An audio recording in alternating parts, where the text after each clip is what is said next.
Hemelvader, ons as kerk verklaar vanoggend, ons leef uit die bron. Sy naam is liefde. Ons verklaar vandag, Here, dat ons hoef nie rond te kyk, ons hoef nie liefde te soek, ons het liefde gevind. Sy naam is Jesus Christus.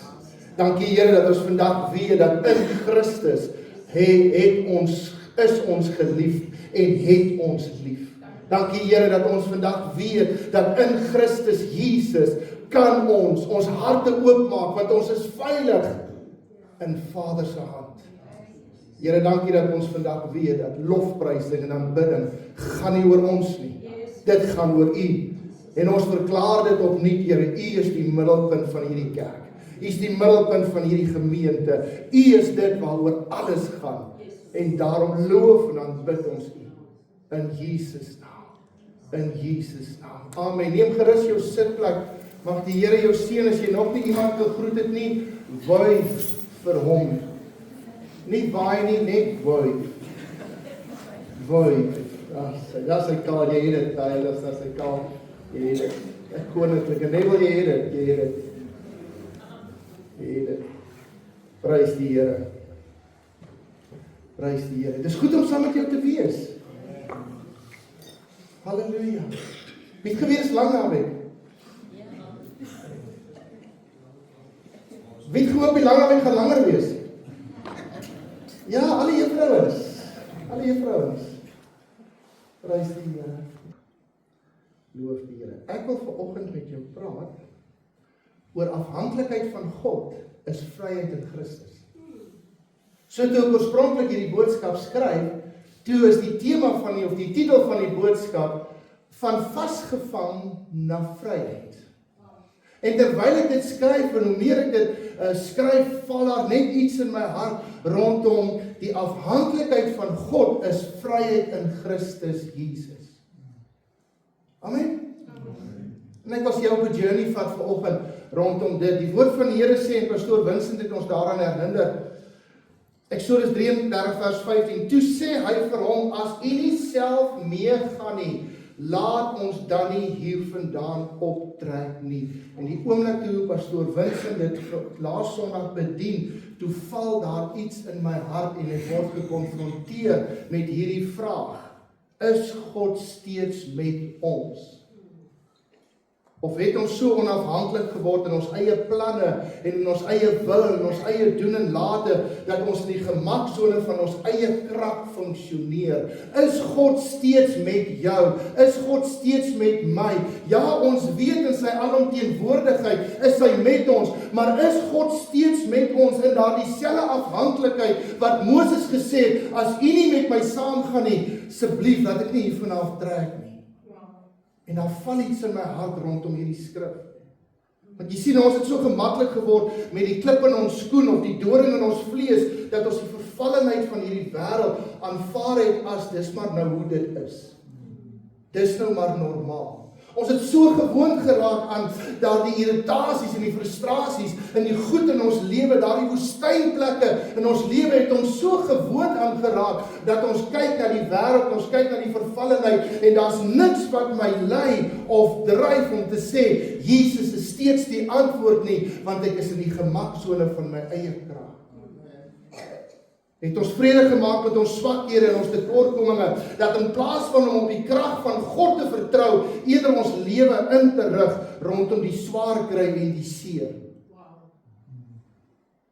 Het ons so groot geword in ons eie trots, dat ons dink ons hoef nie die wil van God vir ons lewe te begeer nie. Sit vir 'n oomblik met dit. Het ons so groot geword in ons eie trots, Letitia daai vers, dat ons dink ons hoef nie die wil van God vir ons lewe te begeer nie. Want jy sien, trots sê, ek self sal besluit, ek self sal bestuur, ek hoef nie God se wil te begeer nie. Jy sien, dit kan dalk soos volwassenheid lyk, ek is nou selfstandig, ek is nou onafhanklik, maar diep in my is daar 'n plek wat sê, ek het God nie nodig nie. Want trots sê, I'll do it myself. I'll do it myself.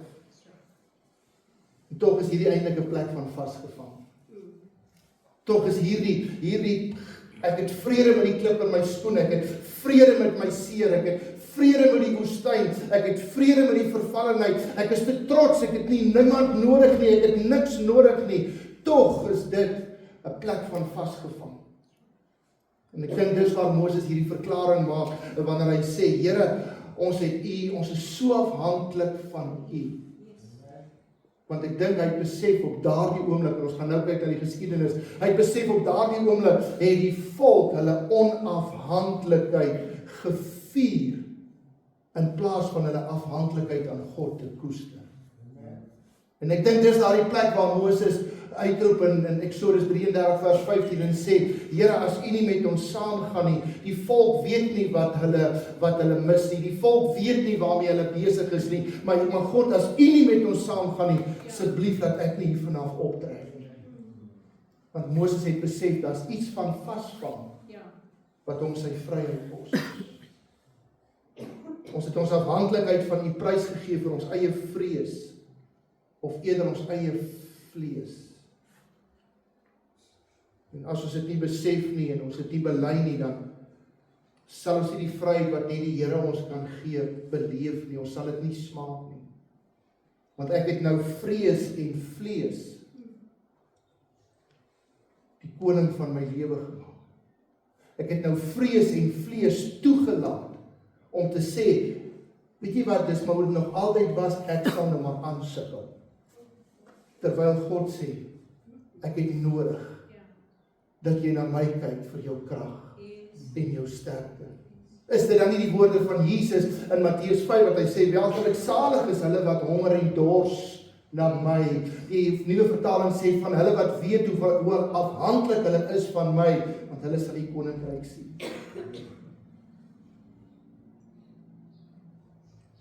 Ek dink ook wanneer ons vrees en vlees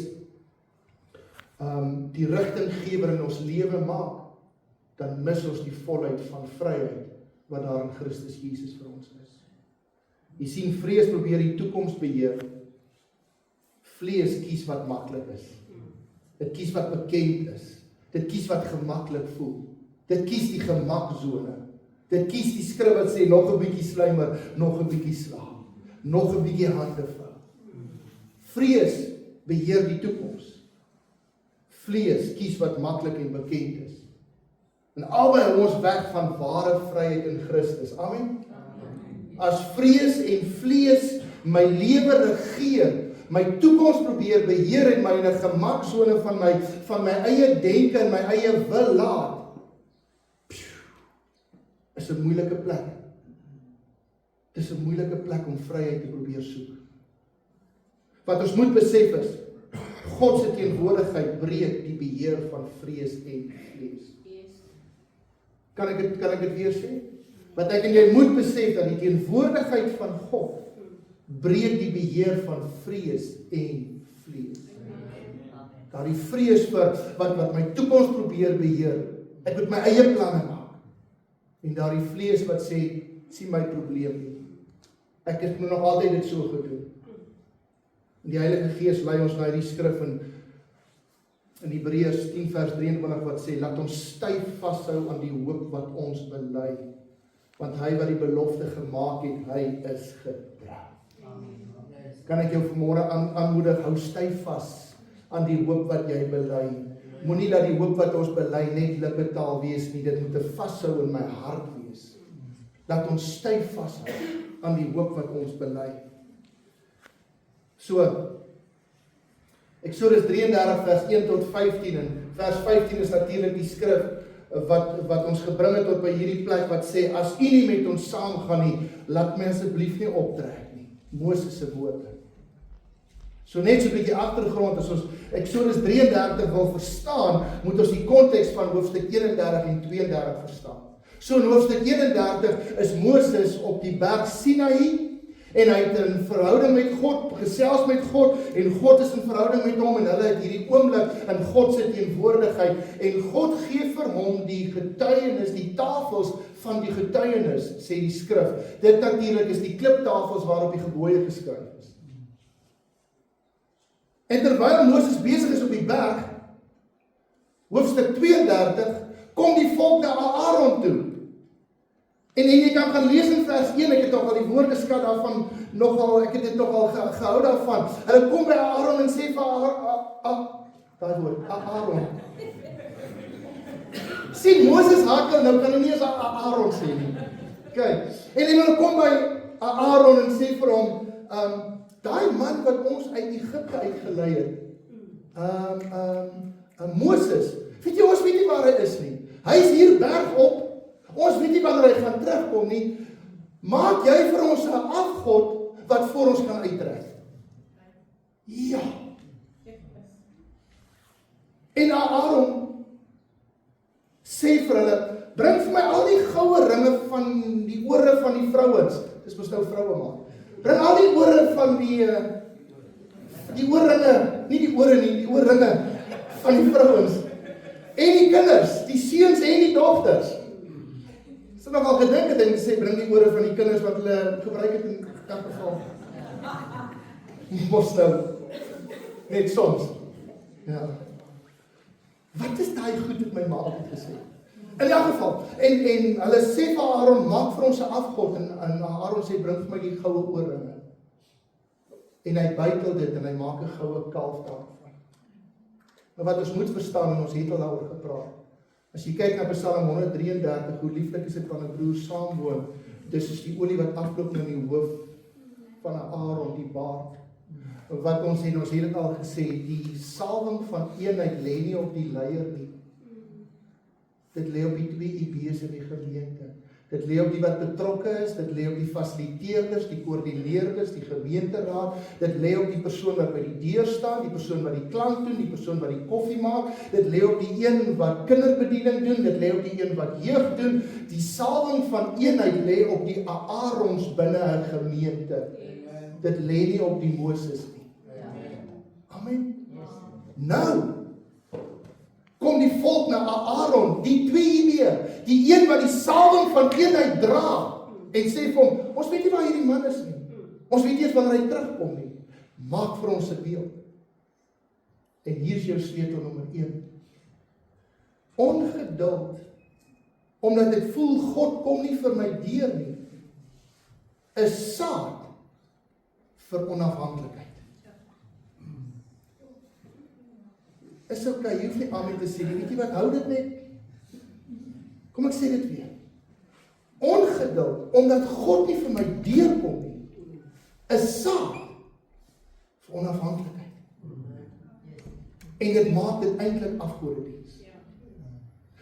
En Aaron maak hierdie beeld, hierdie goue kalf, en die volk jubel en juig, en hulle is in ekstase oor hierdie goue kalf, en hulle begin hierdie goue kalf aanbid. Sleutel nommer 2, en Aaron, die skrif sê, en Aaron dink maar, hierdie is 'n wonderlike besigheid, kom ek bou 'n altaar in die naam van die Here, om hierdie oomblik te vier. Weet jy wat gebeur met onafhanklikheid? Ons doen goed in die naam van die Here, terwyl ons eintlik ons eie koninkryk bou. Dis wat hulle doen. Aaron is besig om 'n goue kalf te bou, hy is besig om 'n altaar te bou, nie net is ongeduld die saad van onafhanklikheid nie, maar afgodediens en in die naam van die Here, terwyl jy eintlik jou eie vrees en jou eie vlees voed, stem jou tot vasgevang. Jy sal nooit vryheid in Christus kan beleef, as jy daardie afhanklikheid van God nie koester in jou lewe nie. En hier kom Moses terug, kom van die berg af, en hy sien hierdie episode, en die woord van die Here sê, laat val die kliptafel, as jy ken die verhaal, en hy vra vir Aaron, wat gebeur hier? En Aaron sê, maar die volk het nie geweet wanneer u terugkom nie, maar jy moet mos weet, want die salwing van eenheid lê mos op jou, jy moet mos weet. En toe maak ons 'n goue kalf, en die res is geskiedenis. Nou kom ons by Eksodus 33 vers 1. Nou val die volgende in plek.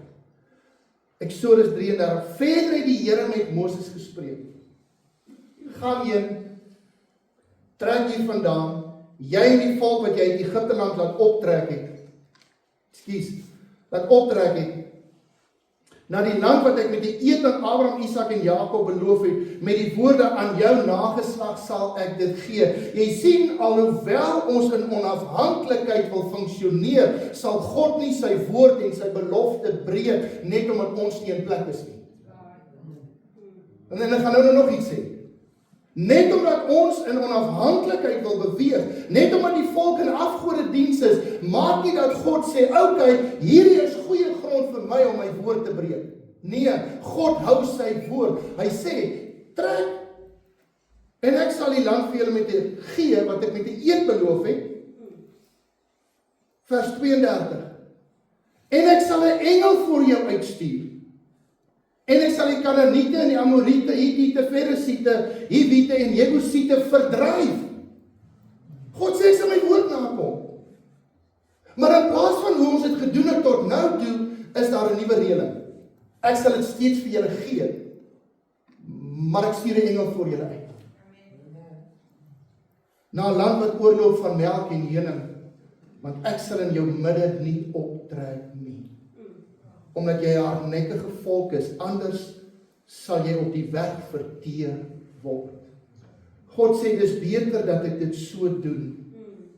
Want as ek dit nie so doen nie, ek beskerm jou eintlik teen my woede.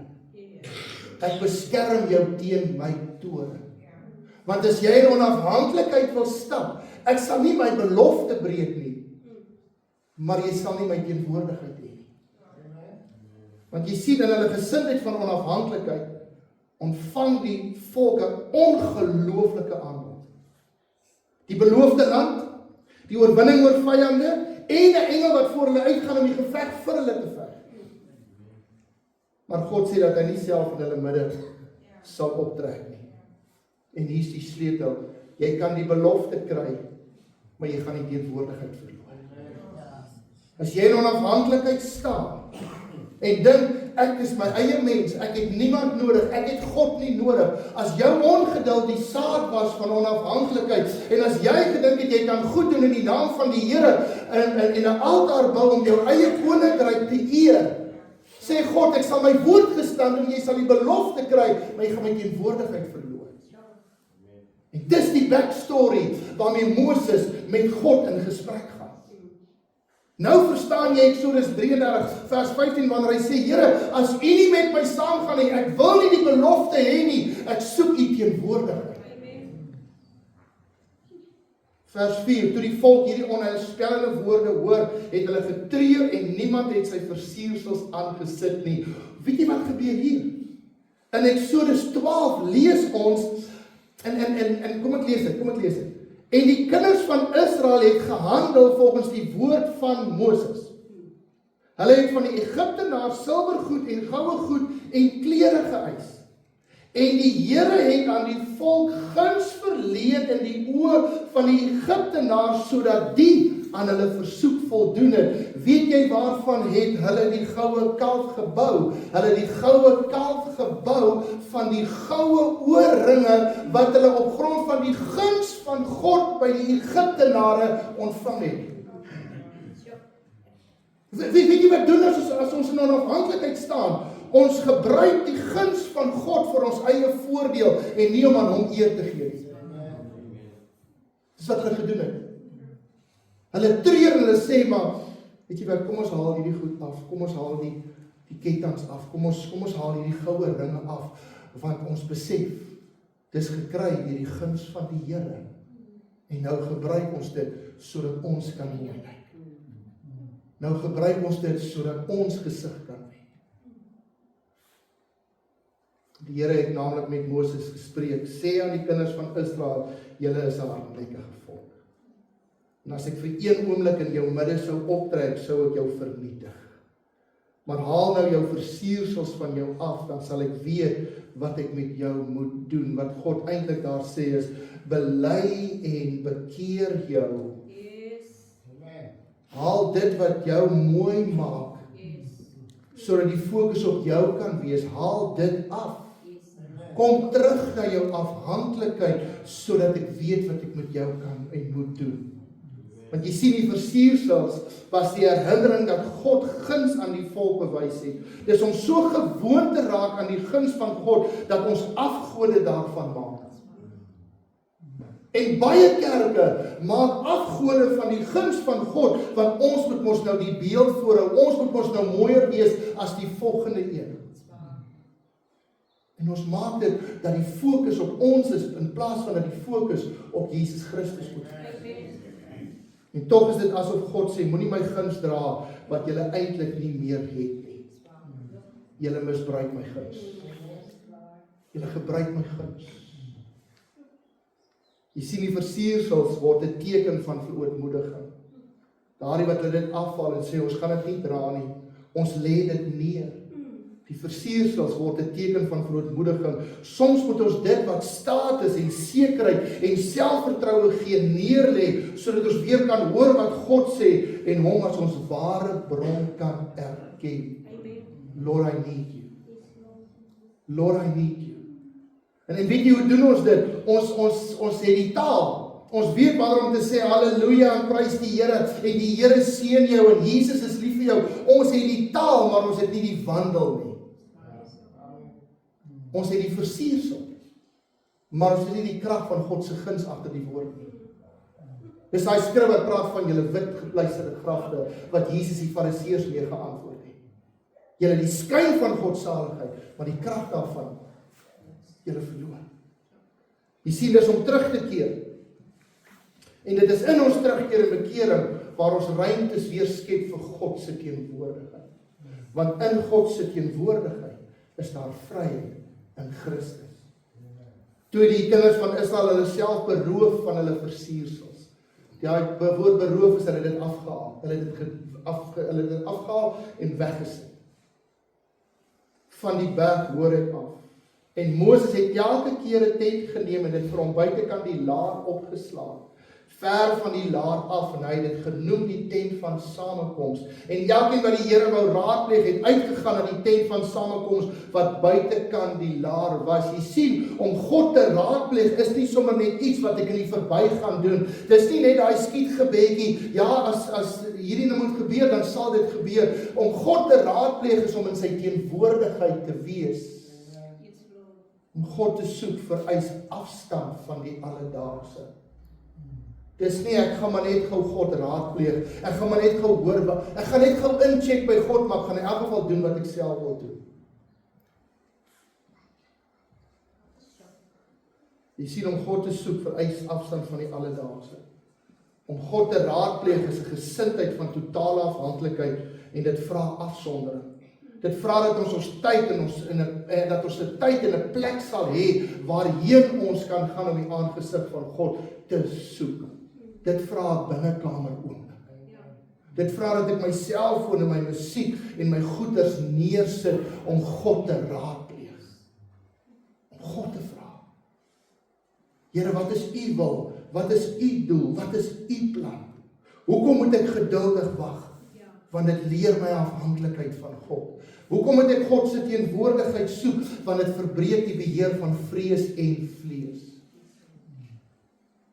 En as Moses uitgaan na die tent, staan die hele volk op en gaan elkeen aan die ingang van sy tent staan. Kan jy agterkom hoe swaai die gesindheid van die volk toe hulle agterkom, hulle gaan die teenwoordigheid van God verloor.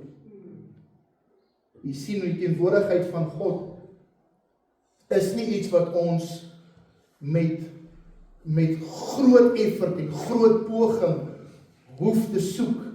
Dis absoluut 'n plek van Here, ek kom terug na hierdie plek van belydenis en bekeer. I need you.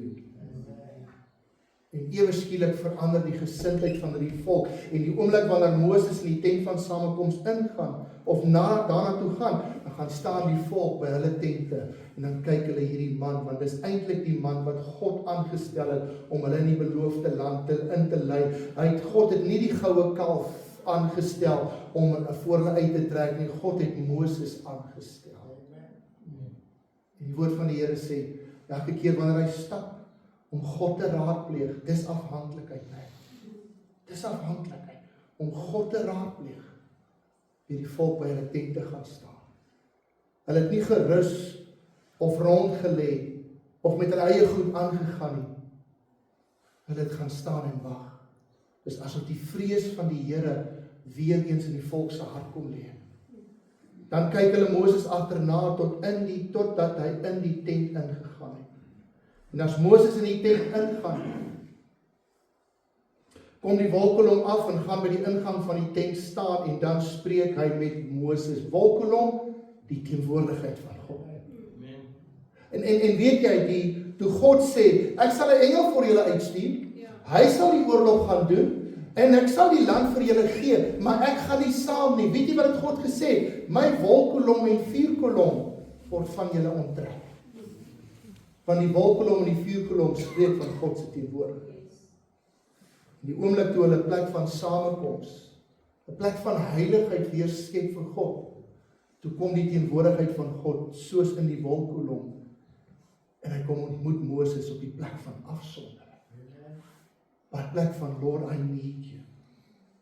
As Moses in die tent ingaan, kom die wolkkolom af en gaan by die ingang van die tent staan. En dan spreek hy met Moses. En as die hele volk die wolkkolom sien, staan by die ingang van die tent, staan die hele volk op en buig. Elkeen aan die ingang van sy tent. You need to bow in the presence of God if you want to have freedom in Christ. Jy moet buig die teenwoordigheid van God as jy jou vryheid in Christus wil beleef. Dan spreek die Here met Moses van aangesig tot aangesig, soos 'n man met sy vriend praat. Jy sien, God maak dit maklik om in gesprek met hom te wees. God skep nie die afstand van ek is God en jy is mens. Die oomblik wanneer ek my verootmoedig en sê, Here, ek het U nodig, dan kom God naby en hy praat met jou soos 'n vriend met 'n vriend.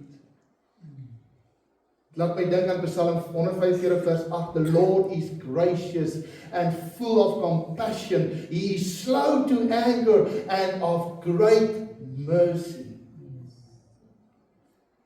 Daarna gaan hy na die laar terug, maar sy dienaar Joshua, 'n jong man, die seun van Nun, het hom nie uit die tent verwyder nie. Weet jy wat gebeur hier? God se teenwoordigheid rig 'n volgende geslag op, wat die regte keuses maak. God se teenwoordigheid, wat Moses koester, rig 'n volgende geslag op, wat hulle afhanklikheid van God koester, en so maak dat hulle die regte keuses maak. Ek herinner jou, Joshua wat voor die volk kom en sê, kies vir julle wie julle wil dien, maar ek en my huis, ons sal die Here dien. As ek en jy die teenwoordigheid van God koester, dan gaan jou kinders 'n beter kans hê die regte keuses te maak. Jy hoef nie aan my te sê nie. Julle het mooi saamgewerk, maar hierdie span. Amen. God rig 'n volgende generasie op. As ek en jy sy teenwoordigheid koester, rig God 'n generasie op wat regte keuses maak. Toe het Moses by die Here gespreek, U sê nou wel aan my, ek moet hierdie volk laat optrek. Maar U het nie vir my laat weet wie U saam met my sal stuur nie. Hoewel U gesê het, ek ken jou by die naam, U met my in verhouding is. En ek het ook genade, en jy het ook genade in my oë gevind, my guns is steeds in jou lewe. Het U vir my gesê, wie met my saamgaan. As ek dan nou genade in die oë gevind het, as U guns dan op my lewe is, maak my dan tog U weer bekend.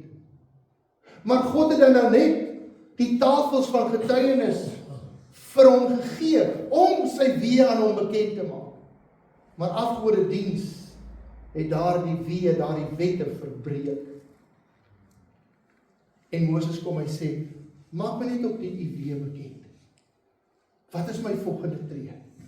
Dat ek U kan ken, sodat ek genade in die oë kan vind, en bedink tog dat hierdie nasie U volk is. Want 'n gemeente wat wil voorloop om mense te lei in die teenwoordigheid van God, moet soms God herinner, en ook hulle self, Ek herinner u, hierdie is u mense. Hierdie is u skepping. Hierdie verlore gaande wêreld, dit behoort ook aan u.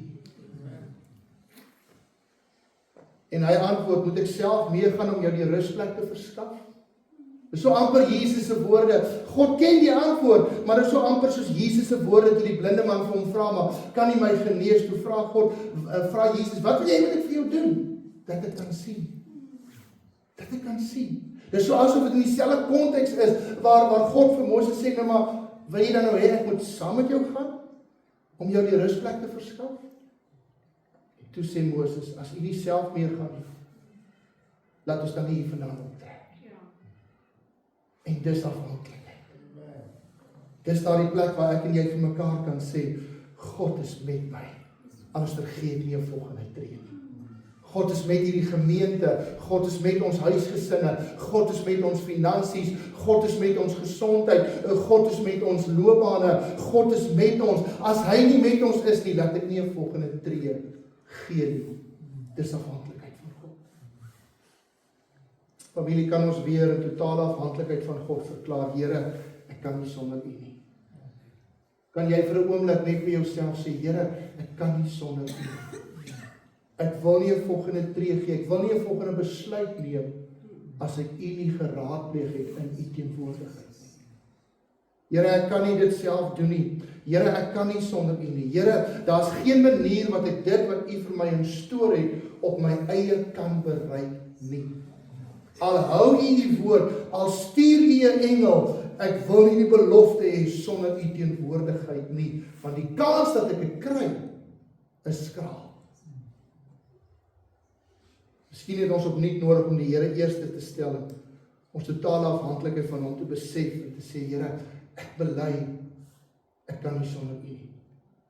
En hier is ons vraag, waar funksioneer ek in my eie krag? Wat is die areas wat ons funksioneer in ons eie krag? Watter pyn of seer of woestyn het ek maar as normaal aanvaar? En nou maak ek maar goue kalwe en ek vind my eie pad. Wat is dit wat ek moet aflê? Wat is daai versiersels? Wat ek gekry het onder die guns van die Here, wat ek gebruik om afgode te maak, wat is daai versiersels? Wat ek moet neerlê? En waar moet my gebed weer word? In watter area? Here, ek gaan nie sonder U nie. Here, ek gaan nie sonder U nie. Jy sien, ons moet eers besef waar ons afhanklikheid geword het, dit eerlik bely, en dan weer ons vertroue in God se karakter en beloftes plaas. Ons moet eers besef, waar het ek my afhanklikheid van God prys gegee, en dit dan bely en sê, Lord, I need you to restore your presence in my life. Vryheid begin waar trots eindig. Miskien het jy nodig om verby jou huidige omstandighede in die teenkant en wat jy dalk beleef, of maar net aanvaar het, te kyk en jou fokus te plaas op die beloftes wat God gemaak het. Want God hou sy belofte, maar ons is dit eens, I don't want the promises of God if I do not have the presence of the King in my life. Because God will give me His promises and I will make it a place van afgodediens. Sonder sy teenwoordigheid. Sonder sy teenwoordigheid. God breek nie sy woord nie. God sal dit wat hy beloof het, altyd gestand doen. Kan ek jou aanmoedig, laat jy daardie profetiese woord of daai geloofsbelijdenis in jou lewe, dat jy daaraan styf vashou. En wakker dit opnuut aan in die wete, God se teenwoordigheid is. Dit nie met hom saamgaan nie. Dat ek nie 'n besluit neem nie. Ek sluit af. 2 Korintiërs 12 vers 9, en hy het vir my gesê, my genade is vir jou genoeg. Want my krag word in swakheid volbring. Baie liewer sal ek dus in my swakhede roem as in my sterkte, as in my eie krag, as in my eie vermoë. Ek sal eerder in my swakhede roem as in my eie manhaftigheid, as in my eie ondervinding en my eie kennis.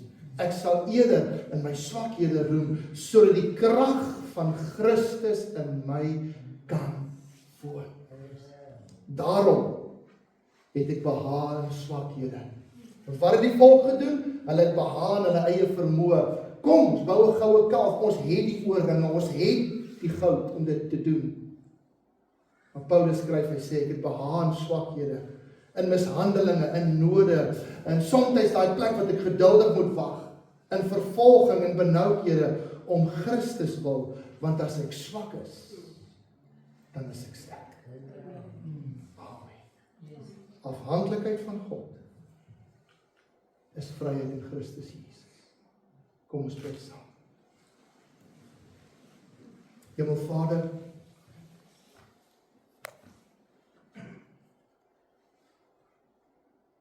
ons wil nie sonder U beweeg. Ek wil nie een tree voor die ander sit as U nie die een is wat my lei nie. As U teenwoordigheid nie in my lewe is nie. Kan jy dit saam met my verklaar vanmôre? Here, ek wil geen besluit neem, ek wil niks doen as U nie die een is wie ek geraadpleeg het nie. En ek weet, Here, hier sit mense met groot besluite. Maar ek weet ook hier sit sommige van ons met baie ongeduld of baie tyd wat hulle deurgaan om te wag in die hoop dat God vir ons sal deurkom. Here, ons kom vanmôre en ons bely en ons sê ons wil niks hê as dit beteken ons gaan die teenwoordigheid verloor nie. Dis daar die woorde in Psalm 51 wat Dawid sê, skep in my 'n rein hart en 'n vaste gees en laat die Heilige Gees nie van my weggaan nie. Daarom lê ons neer vanmôre, Here, elke vorm van eie wil en eie ek. En ons sal wees, Here, soos die volk wat wanneer Moses God raadpleeg, in vrees en aanbidding buig in erkenning dat God is God. In Jesus naam. Familie, ek wil jou vra, waar is die area wat jy nodig het om neer te lê? Wat is daardie versiersels en goed wat jy gebruik om mooi te lyk, maar sonder krag binne te wees? Dit is dit wat jy gebruik. Dis tyd dat ons dit neerlê en sê, Here, alles wat ek is en alles wat ek het, behoort aan U. In Jesus naam. In Jesus naam. Kan ek vra dat jy saam met my staan?